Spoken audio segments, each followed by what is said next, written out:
Good afternoon, fine people. I've got another job for you. This time I'm going to do a deep dive on a door ding chip. It's on a very nice Panamera, Porsche Panamera. Not sure how old it is. I guess it doesn't matter. It's Panamera GTS. I'm at a dealership.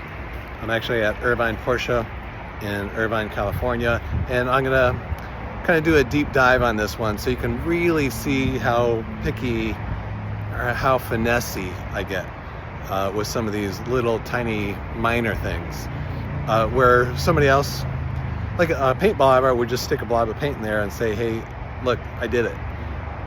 Somebody mid-level would probably squeegee the paint into the chip and then gently massage out the excess. Which I'm going to do, but the prepping for this is something I don't think anybody else does. It really takes quite a bit of care and almost a microscopic eye, because there's some little pieces of material that are sticking up away from the car that would keep the squeegee method from really working, and paint blobbing would just leave a big old blob of paint there. So I'm going to, well, let me show you what it looks like first. Here we go. Okay, so there's the car. I hope the noise isn't too much. This dealership is right next to the freeway, and it's a little bit loud. So it's on the right rear door. This is obviously a door ding. I'm gonna sit down on the ground so I can get close to it. And here's the chip. I hope the camera focuses. Oh, that's better. So there's the chip. This is one of my little paintbrushes. It's very rough in there. So another car door hit it, right? And somebody was getting in and out of their car as it was pushing up against this car. So as the other door was touching it, they got in and out of their car. You could see this is the original impact, and they, pushed down on the inside of their seat so the person could get out of the car, and it kind of juggled their car up and down, and therefore moved the scratch up and down. So there's some, I really hope you can see this. The camera doesn't seem to be focusing. I'll take photos later. So this part right in here, I'm gonna wet sand out. Like there's a tiny scratch there. There's material sticking up and out here, and there's probably quite a bit of good paint in there. And here you can see where the impact is juggling around on the outside, and then there's this extra material sticking out. So I'll get that wet sanded down and then polished it back out. Incidentally, I want to say, a lot of people say, oh, it's a scratch you can just buff out. Some of this is just terminology, but that's kind of misleading. Buffing makes things shiny. It doesn't necessarily, or even rarely, gets rid of scratches. Wet sanding or paint gets rid of scratches, or painting hides scratches. Wet sanding can get rid of it completely, but wet sanding makes it not shiny. So then you have to polish, or polish and buff. Some of that's just terminology. I kind of think people know what they're saying when they say buff out a scratch, but buffing's the last thing you do. First you wet sand out the scratch, and then you buff and then polish to get the shine back, and then the scratch is gone. So it's probably the least important part of the process. The most delicate part is the wet sanding. And instantly, if you're gonna wet sand and you don't know what you're doing, do it on your neighbor's car first, or a friend's car, or I'm just joking, but do it somewhere where you're not gonna see it. Like test it at another level, like to see how far or how fast your wet sanding cuts into the paint, because you only want to wet sand the clear coat. You don't want to get down into the paint. Big no-no. So you can ruin a paint job really quickly with wet sanding. So if you have any questions, send me pictures. Okay, so there you go. So now I'm going to take care of this. First I'm going to wet sand it, and I'll show you a picture, or I'll do a video when I'm done with the wet sanding, and then a final picture. Okay, there you go. Going in.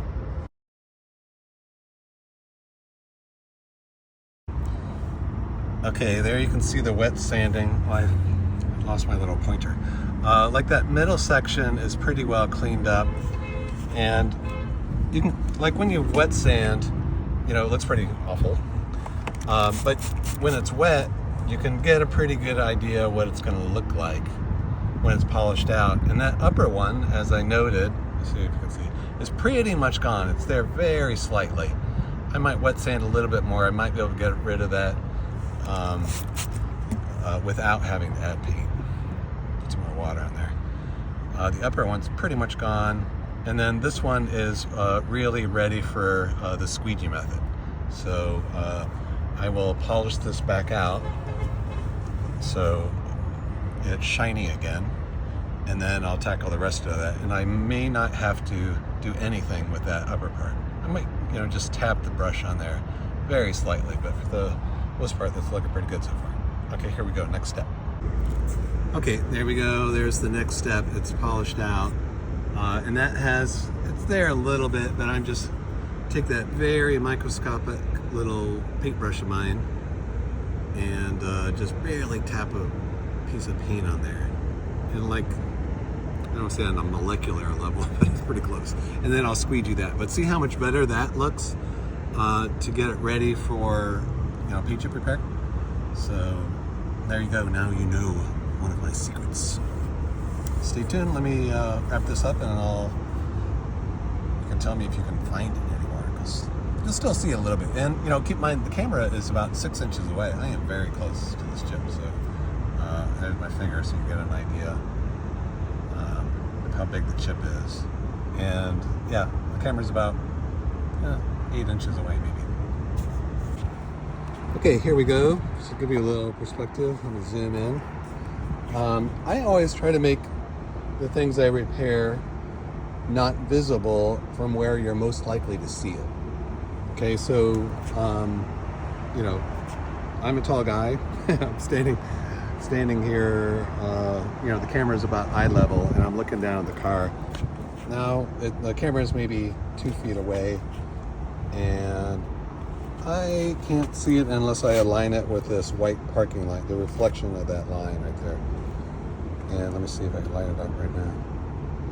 See, I'm having a lot of trouble finding it on the camera. But still, it is not visible. Just FYI, this car is in service at a Porsche dealership. So it's a customer's car at a dealership. And they requested me that I fix this for them. The dealership requested. So I hope the reflection of their car is not disturbing, but here you can see it. I'll line that up. Oh, you can't see it there. So there it is. But it took a lot of effort to find it. So right now the camera, oh, I see I left a haze. See, I haven't completely polished it out. See that haze? Like a 2-inch circle around it? I haven't polished it out completely. So let me get back on that. And this is why we take second looks at things. So I can't see that with my naked eye, but in the camera it shows up lights up like a Christmas tree. So let me wrap that up and I'll show you again what it looks like. Okay, second looks. Part of being a professional, probably a big part, is checking your work before you walk away. And sometimes you have to walk away to get a fresh look. So I'll go work on another car for a moment or two, and then come back and check my work. But I'm glad I did. It's strange. Not strange. Interesting that I could only see that I hadn't fully polished that out through the camera. Normally the camera hides some things. Well, sometimes. Okay, so there we go. I've cleaned it up. I had to repaint it because I buffed out some of my paint. But here I cannot see that. Although there is a slight dent, which you can see. But I think the customer will be very happy with that. So yeah, looks really good. I'll give you a close up. Where'd it go? There it is. Yeah, I can see it when I align something black up against it, but the white pretty much goes away. And again, so the camera is about 5 inches away right now. You can see it a little bit, but you'd really have to be sitting on the ground to see that chip. And I know some car enthusiasts lay down on the ground and look at every little chip on their car, get super close. But standing up, that is gone. Okay, so we are all set. That came out really nice. The customer will be very happy. And again, to really fix that, if you wanted to spend the money, that's respraying an entire door, which on this black car would be pretty easy. Sometimes it's hard to match the color. I had a funny story to tell you about getting like overly picky. As you may or may not know, I do a lot of work with the Porsche Club of America, and they have these concours, which is really a contest of how pretty is your car. And you know, it's a big deal. And you know, Porsche enthusiasts are the definition of enthusiasts. And so you know, they have these big, often yearly events, and where they judge, you know, every cars, and they're a lot of times they're, you know, big open spaces. Sometimes it's a golf course, you know, out on the greens of the golf course. And one guy told me a story. He's like, you know, I've been doing these concours, or the how pretty is your car contests, for 20 years. And you know, one day he was under his car at 4 o'clock. They usually start in the morning, like at 6:30. He was under his car with a toothpick at 4 a.m. out on this cold golf course, you know, grass, and he was freezing, and he was like, what the blank am I doing? And he said he never went back. You know, he's still involved in the Porsche Club, but he's like, I am never doing a concours again. And I just thought that was really funny, because, you know, depending on your perspective, it's, you know, do you need your car to be absolutely perfect? It's, you know, it's a thing. I have a Porsche Spider, excuse me, I have a Beck Spider. It's a replica of the James Dean Spider, and you know, mine's not perfect. It's got no paint chips, but you know, it's dirty. Full disclosure. Okay, so there you go. Please text me if you have any problems. Again, it's best to text me because I usually have wet paint on my hands, and people want to tell me about their scratch, but I need to see it. So please text me a picture of the damage wherever you are in the country or the world or the state. I'm always happy to help out. I am in Southern California. You can text to 714-766-0464. My name is Steve Bode. Company is PaintCraft. It used to be called Quinn the Eskimo, but we grew up a little bit and changed the name. The website is carpaintshiprepair.com.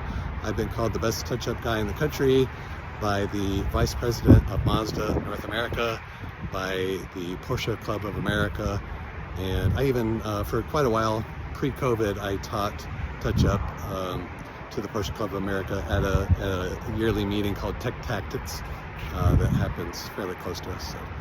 So, good times, yeah, and I really like what I do, so, you know, and it's been 20 years. If I weren't good, I would not have lasted this long. So let me know what you think. Thanks. Bye.